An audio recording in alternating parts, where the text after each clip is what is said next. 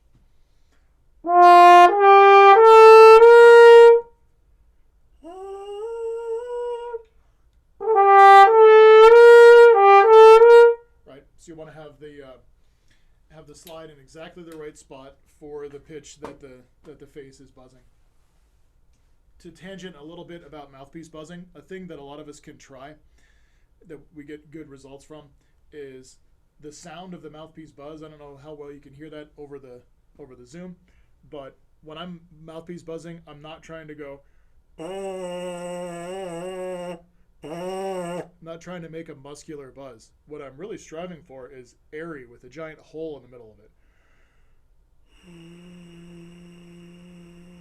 There's still pitch.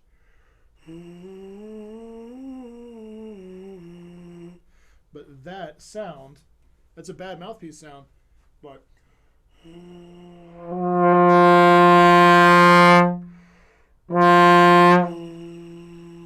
it's a really airy mouthpiece sound, but it's a really nice trombone sound. A nice mouthpiece sound.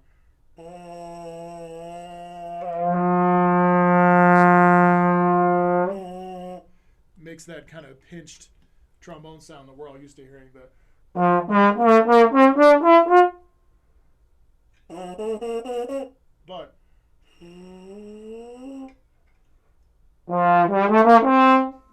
so that this airy buzz is the right buzz for playing 9 feet of tubing. The little pinched buzz is the right thing for playing 3 inches of tubing. So that's that, and you can even work that in the upper register. That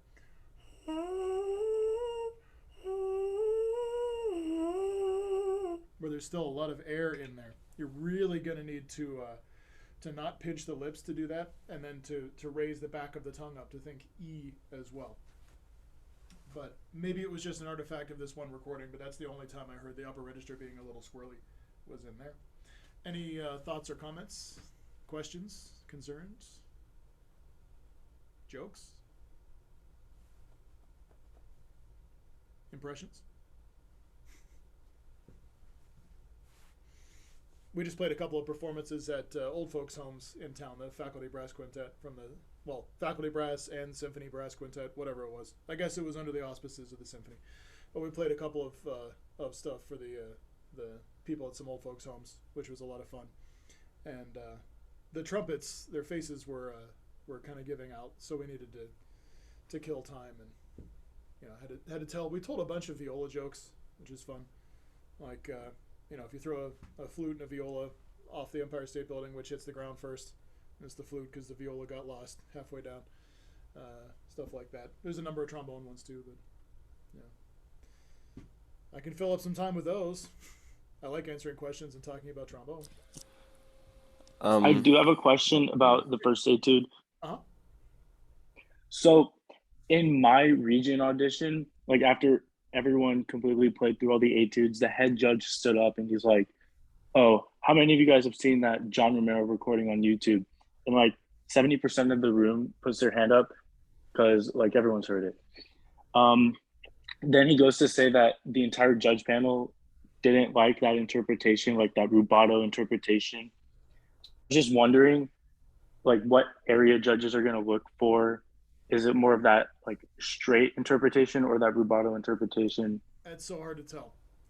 It's really hard to tell, and honestly, like, one of my favorite experiences as a judge or somebody who's on an audition panel is when somebody plays an interpretation that I don't agree with, but I really respect and like a lot. Something that's not the way I would do it at all, but if it makes a lot of sense and you're killing it, great. So, and that's a problem with professional auditions too, is do you completely change your playing if you're auditioning for like Chicago Symphony versus Cleveland Orchestra or something like that? Those are both top tier orchestras. Those are both huge jobs. Those orchestras play so differently.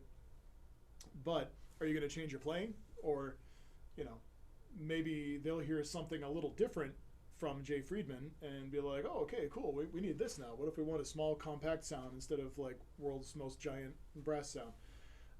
It's so easy to second guess.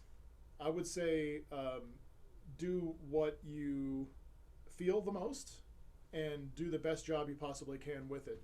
You don't want to be trying to judge other people's possible preferences. That's the closest I could do it. I know I've only judged the basses at the All-State, but we've never had a thing like that where we're like, well, we don't like this certain or interpretation. We'll all just kind of listen to what people are bringing and then be like, yeah, okay, great, this sounds good. Work on this, whatever. This person did a better job of being consistent. But yeah, so I would say don't try to second guess too much. As the saying goes, dance with the one that brung you. So if you got to a certain point playing it a certain way, keep playing it that way. Just play it great. All right, thank you. How do you not like John Romero's interpretation? That guy's great. He just needs to cut his hair. It wasn't me. Like I personally like his interpretation, but the judges, like I don't even know what they were on. Yeah. No, they probably saw his haircut and they were weirded out about it. But yeah, I would say just be as much you as you possibly can be. So do it correctly, of course. But especially if it allows you to play rubato, play rubato. It suggests that you play rubato, like play this like Arthur Pryor. Then why try to play it straight if you don't feel it that way? Yeah, I think that's the thing that threw me off was that he went on to say, like, for future reference, we don't think that it's acceptable for you guys to play it with the rubato interpretation. Okay. That just seems like somebody who thinks they're really important. I mean, for the first one, when it says should be performed with the same kind of rubato as Bluebells of Scotland, who wrote these? Was it Deb Scott that wrote these? But whatever it is, like, the official guide says should be played rubato.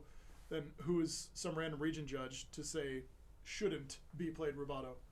That's somebody feeling their Wheaties a little much, in my opinion.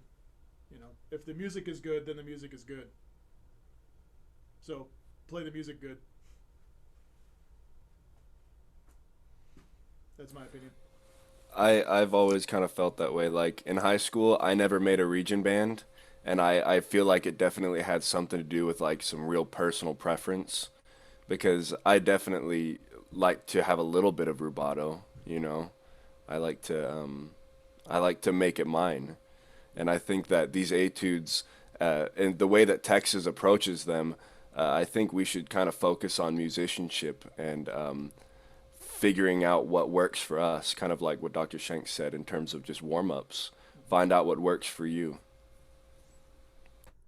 Exactly. Yep.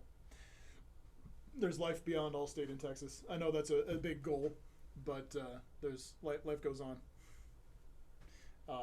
But yeah, I mean, some of the most successful players that I've had do the All-State process, again, they played with plenty of vibrato or whatever, but it's there's also like ways to do it correctly. I love what they say in that performance guide. They say don't neglect learning this piece with the metronome first.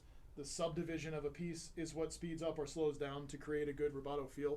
So if there's like tears in it, now granted, John Romero's isn't going to have tears in it. He's going to speed up and slow down the subdivision instead of, just randomly playing some notes longer than others. But if you're trying to emulate that and producing abrupt tears and stuff like that, then I could see where they're coming from. But just to not play rubato at all now, if you feel it rubato, do it rubato. Just make sure you do it right and do it well and do it consistently. Be deliberate, Yeah. Make sure you know what you're going to do. Mm-hmm. Exactly. Any other quick questions, comments, concerns, problems? Smart remarks? If any of you guys want to send videos to the Instagram, I'm always on that. I like to help. I feel like I teach pretty similar to Shanks.